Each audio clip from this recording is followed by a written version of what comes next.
তো হ্যালো বন্ধুরা, আবার একটা নতুন ভিডিও নিয়ে আমি আপনাদের সামনে চলে এসেছি। আজকে যে ভিডিও হতে চলেছে বন্ধুরা, খুবই ইন্টারেস্টিং এবং গুরুত্বপূর্ণ ভিডিও। তো আজকে যে ভিডিওটা হতে চলেছে, যে আল্লাহ পৃথিবীতে মানুষদের কেন প্রতিবন্ধী করে পাঠায় সেই সম্পর্কে আমি জানবো। ডক্টর জাকির নায়েক কি বললেন, তো সেই সম্পর্কে জানতে চলেছি। তো বন্ধুরা, আপনারা ভিডিওটা দেখে, খুবই ইন্টারেস্টিং একটা ভিডিও। তো আপনার যদি ভিডিওটা ভালো লেগে থাকে তাহলে বন্ধুরা লাইক, শেয়ার এবং সাবস্ক্রাইব করবেন চ্যানেলটিকে। আমার চ্যানেলটি হচ্ছে পম্পা সোনা রিয়েকশন চ্যানেল, এই চ্যানেলটিকে আপনারা সাবস্ক্রাইব করবেন। তো চলুন বন্ধুরা, ভিডিওটা আমি আপনাদেরকে দেখাচ্ছি। তো এই ভিডিওটা রিয়েকশন ভিডিও হতে চলেছে, তো বন্ধুরা দেখতে থাকুন। যদি ভিডিওটা ভালো লেগে থাকে বন্ধুরা একটা লাইক করবেন এই চ্যানেলটিকে। ওকে বন্ধুরা, তো চলুন বন্ধুরা ভিডিওটা দেখতে থাকুন। আমার নাম মিলে রাজা। আসসালামু আলাইকুম। ওয়ালাইকুম আসসালাম। আল্লাহর নামে শুরু করছি, যিনি পরম দয়ালু আর পরম করুণাময়। আর মহানবী মোহাম্মদ সাল্লাল্লাহু আলাইহি সাল্লামকে যথাযথ সম্মান জানাচ্ছি।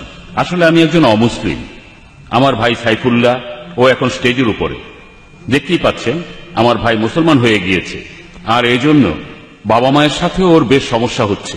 এটা আমার প্রশ্ন না, আমি এখানে আসলে অন্য ধর্মের মানুষ। আমি এখানে একটা কথা বলতে চাই যে অমুসলিমরা যে কোনো প্রশ্ন করতে পারেন, আলোচনার ভেতরে আলোচনার বাইরে। এটা একটা সুযোগ, আর এই সুযোগ সবসময় আসে না। আমি যে কোনো প্রশ্নের উত্তর দিতে রাজি। আপনি যদি অমুসলিম হন, আমি সানন্দে আপনার প্রশ্নের উত্তর দেব, আলোচনার ভেতরে আলোচনার বাইরে, যে কোনো ধর্ম, যে কোনো প্রশ্ন। এটা আমার সৌভাগ্য। এখন আপনার প্রশ্নটা করেন। আমার প্রশ্ন আসলে আমার বন্ধুর জন্য। আমার বন্ধু একজন শারীরিক প্রতিবন্ধী। তার প্রশ্ন হলো, স্রষ্টা কেন মানুষকে পঙ্গু করে পৃথিবীতে পাঠান? কোরআনের কোন আয়াত বা নবী মোহাম্মদ সাল্লাল্লাহু আলাইহি ওয়াসাল্লামের কোন হাদিসে কি বলা আছে কি কারণে স্রষ্টা মানুষকে প্রতিবন্ধী করে পৃথিবীতে পাঠান? আমার প্রশ্ন এটাই। আর আমার ধারণা এরপরে আমি আর কথা বলার সুযোগ পাবো না। তাই আমি ইসলামিক ইনফরমেশন সেন্টার এবং ডক্টর ফাতিমা মুসিফার আর ডক্টর জাকির নায়েককে ধন্যবাদ জানাচ্ছি আমাকে এই সুন্দর সুযোগ দেওয়ার জন্য। কেন, কি কারণে আল্লাহ কিছু মানুষকে পৃথিবীতে পাঠান পঙ্গু বানিয়ে? ভাইরা, এর কারণটা হলো পবিত্র কোরআনে সূরা মুলকের 2 নম্বর আয়াতে উল্লেখ করা হয়েছে যে আল্লাযী খালাকাল মাউতা ওয়াল হায়াতা, তিনি আল্লাহ জীবন আর মৃত্যু সৃষ্টি করেছেন তোমাদের পরীক্ষা করার জন্য। এখন আপনি এই প্রশ্নটা করেছেন যে কিছু মানুষ কেন জন্মায় পঙ্গু হয়ে, আর কেউ গরিব, কিছু মানুষের জন্মগত কঠিন অসুখ থাকে। এই প্রশ্নটা হিন্দু দার্শনিকদেরও সমস্যায় ফেলে। আর এ কারণে হিন্দু দার্শনিকরা বলে থাকে একটা দর্শনের কথা, ওটা হলো সংস্কারা, জন্ম আর পুনর্জন্মের চক্র। যদি আপনি বেদ পড়েন, আমি সব ধর্মগ্রন্থ পড়েছি, বেদে বলা হচ্ছে পুনর্জন্মের কথা। পুনর মানে পরবর্তী, জন্ম মানে জীবন, পরবর্তী জীবন। এমনকি কোরআনেও মৃত্যুর পরের জীবনের কথা বলা হয়েছে, তবে সেটা বেদের মতো না যে জন্ম তারপর মৃত্যু, আবার জন্ম আবার মৃত্যু, আবার জন্ম আবার মৃত্যু, এমন কোন চক্র নেই। কিন্তু হিন্দু ধর্ম দর্শনের একটি প্রধান ভিত্তি হলো কর্ম। প্রত্যেক কর্মই আবার নির্ভর করে ধর্মের উপর। এর একটা অ্যাকশন আছে, রিয়াকশন আছে। আর এর উপর ভিত্তি করে হিন্দু ধর্মের দার্শনিকরা মনে করেন যে সম্ভবত আগের জীবনে এই লোকগুলো কোন অন্যায় করেছিল, তাই এই জন্মে তারা পঙ্গু হয়ে জন্ম নিয়েছে। যদিও এই কথা বেদের কোনো অনুচ্ছেদে নেই। বেদ হচ্ছে হিন্দু ধর্মের সবচেয়ে পবিত্র গ্রন্থ, আর বেদে এই সম্পর্কে আপনি কিছুই পাবেন না। সেখানে পাবেন শুধু পুনর্জন্ম, যার অর্থ পরবর্তী জীবন। খ্রিস্টানরা এটা বিশ্বাস করে, এমনকি মুসলমানরাও এটা বিশ্বাস করে, কারণ তারা এটার কোনো ব্যাখ্যা দিতে পারে না যে কেন কিছু মানুষ কঠিন অসুখ নিয়ে জন্মায়। হিন্দু দার্শনিকরা যুক্তি দেখায় যে মানুষ মারা যায়, তারপর রূপ পরিবর্তন করে। যদি আপনি আগের জন্মে খারাপ কাজ করে থাকেন তাহলে এই জন্মে পঙ্গু হয়ে জন্মাবেন। তারা আরো বলছে যে যদি কোনো মানুষ ভালো কাজ করে থাকে তাহলে সে উঁচু জাতে জন্মাবে, আর সবচেয়ে উঁচু স্তরের প্রাণী হচ্ছে মানুষ। এই জন্মে আপনি খারাপ কাজ করলে নিচু স্তরের প্রাণী হয়ে জন্মাবেন। হতে পারে একটা বিড়াল, একটা কুকুর, অথবা অন্য কোনো প্রাণী। যদি ভালো কাজ করেন তাহলে উঁচু স্তরে। আমি একটা প্রশ্ন করি, এখন পৃথিবীতে অপরাধের সংখ্যা বাড়ছে না কমছে? বাড়ছে না কমছে? বাড়ছে না কমছে? বাড়ছে। সবাই একমত, বাড়ছে। এখনকার দিনে পৃথিবীর জনসংখ্যা বাড়ছে না কমছে? বাড়ছে। যদি ধরে নিই যে খারাপ কাজ করলে নিচু স্তরে জন্ম হয়, তাহলে তো পৃথিবীর মানুষ কমে যাওয়া উচিত। পরও কথা থাকে, কেন কিছু মানুষ জন্মায় কেউ পঙ্গু হয়ে, কেউ গরিব হয়ে, কারো জন্মগত ত্রুটি থাকে।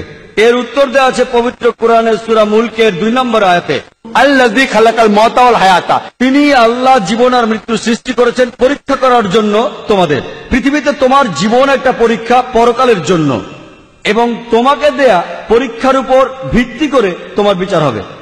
আর মহান স্রষ্টা এক একজনকে এক একভাবে বিচার করবেন। যখন আপনি কোনো পরীক্ষা দিতে বসেন, প্রত্যেক বছর পরীক্ষার প্রশ্নপত্র বদল হয়। যদি প্রশ্ন না বদলায় তাহলে পরীক্ষাটা কিসে? প্রতি বছর প্রশ্ন বদলাবে। একইভাবে আল্লাহ সুবহানাহু ওয়া তাআলা বিভিন্ন মানুষকে বিভিন্নভাবে পরীক্ষা করেন। তিনি কিছু মানুষকে সম্পদ দেন, আর যদি কাউকে সম্পদ দেন, ইসলামী শরিয়া বলে আপনার অতিরিক্ত সম্পদের 2.5% দান করে দিতে হবে, যেটাকে বলা হয় যাকাত। আর গরিব মানুষকে কোনো জাকাত দিতে হবে না, সেই 100তে 100 পাবে জাকাতে। আর ধনী লোক, তাদের জন্য স্বর্গে যাওয়া খুবই কঠিন হয়ে যাবে। যীশু খ্রিস্ট বলেছেন ধনী লোকের পক্ষে স্বর্গে যাওয়া অসম্ভব, আর মহানবী সাল্লাল্লাহু আলাইহি ওয়াসাল্লাম বলেছেন এটা খুবই কঠিন ধনী লোকের পক্ষে সহজে বেহেশতে যাও। যদি আপনি ভালো করে দেখেন যে আল্লাহ সুবহানাহু ওয়া তাআলা আপনাকে যে সুযোগ সুবিধা দিয়েছেন তা দিয়েই আপনার বিচার করা হবে। যদি আপনাকে সম্পদ দেন তাহলে জাকাত দিতে হবে, যদি সম্পদ না থাকে কোনো জাকাত দিতে হবে না। কিছু মানুষকে তিনি পঙ্গু বানিয়ে পৃথিবীতে পাঠান, তারা পঙ্গু হয়ে জন্মায়।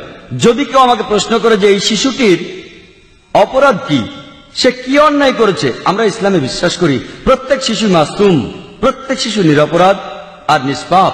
কিন্তু যখন সে এভাবে জন্মাচ্ছে, হতে পারে যে আল্লাহ কোরআনে বলেছেন তোমার সম্পত্তি, তোমার সন্তান, তোমার স্ত্রী হলো তোমার জন্য পরীক্ষা। এটা বাবা মার জন্য পরীক্ষা হতে পারে। হয়তো আল্লাহ বাবা মাকে পরীক্ষা করছেন, হয়তো বাবা মা আল্লাহকে খুব মানে, হতে পারে তারা খুব ধার্মিক। এখন আল্লাহ তাআলা তাদের আরো কঠিন পরীক্ষায় ফেলেছেন যে এবার তোমাদের সন্তানকে পঙ্গু বানালাম। স্রষ্টা দেখতে চাইছেন এখনো সেই বাবা মা আল্লাহকে বিশ্বাস করে কিনা। আর পরীক্ষা যত কঠিন, পুরস্কারও তত বড়। যেমন ধরেন, আপনি যদি বিএ তার মানে গ্র্যাজুয়েশন পরীক্ষা দেন, এটা খুব সহজ। কিন্তু আপনি যখন মেডিকেল গ্র্যাজুয়েশন পরীক্ষাটা দেবেন, সেটা বেশ কঠিন। কিন্তু আপনি যখন এমবিবিএস পাস করবেন, নামের আগে লেখা হবে ডাক্তার, পরীক্ষাটা কঠিন, কিন্তু যখনই আপনি পাস করবেন আপনি ডাক্তার। সম্মানটা অনেক বেশি। পরীক্ষাটা যত কঠিন, পুরস্কার তত বড়। তাহলে আল্লাহ বিভিন্ন মানুষকে বিভিন্নভাবে পরীক্ষা করেন। একজন মানুষ পঙ্গু হয়ে জন্মেছে, তার মানে এই না যে সে আগের জন্মে অন্যায় করেছে, সে নিষ্পাপ। সে যে পঙ্গু, এটা হয়তো তার বাবা মায়ের জন্য পরীক্ষা, হতে পারে এটা তার নিজের জন্যও পরীক্ষা। আল্লাহ তাকে পরীক্ষা করতে চান যে সে এখনো স্রষ্টাকে বিশ্বাস করে কিনা। আর এজন্য আল্লাহ কিছু মানুষকে গরিব বানান, তারা দরিদ্র হয়ে জন্ম নেয়। আবার কিছু মানুষকে ধনী বানান, কিছু মানুষ ভালো স্বাস্থ্য নিয়ে জন্মায়, আর কেউ পঙ্গু হয়ে জন্মায়। আল্লাহ বিচার করেন পরীক্ষার উপর ভিত্তি করে। চিন্তা করেন, 100 মিটার দৌড় প্রতিযোগিতায় কিছু লোক থাকে পঙ্গু, তারা 50 মিটার থেকে শুরু করে, কারণ হয়তো তার পায়ে সমস্যা আছে, আর এই কারণে সে শুরু করে 50 মিটার আগে থেকে। যদি আল্লাহ দেখেন যে কোনো মানুষের কাছ থেকে কিছু সুযোগ সুবিধা কেড়ে নেওয়া হয়েছে, তাহলে তিনি সেভাবেই বিচার করবেন। যদি পরীক্ষার প্রশ্ন কঠিন হয় তাহলে টিচার সহজভাবে খাতা দেখেন, আর যদি প্রশ্ন সহজ হয় তাহলে টিচার একটু কঠিনভাবে খাতা দেখে থাকেন। আর আল্লাহ তাআলা এক এক মানুষকে এক এক ভাবে তৈরি করেছেন বিভিন্ন। হ্যালো বন্ধুরা, দেখতে পেলেন ভিডিওটা দেখে আপনাদের খুবই একটা ইন্টারেস্টিং ভিডিও আমি আপনাদেরকে শেয়ার করলাম রিঅ্যাকশন ভিডিও হিসেবে। তো বন্ধুরা, ভিডিওটা দেখতে পেলেন, তো মানুষ কিভাবে পৃথিবীতে পঙ্গু হয়ে আছে সেই সম্পর্কে ভিডিওটা নিয়ে আমি আলোচনা করলাম। তো বন্ধুরা, ভিডিওটা যদি ভালো লেগে থাকে তাহলে লাইক, শেয়ার এবং সাবস্ক্রাইব করুন আমার এই চ্যানেলটিকে।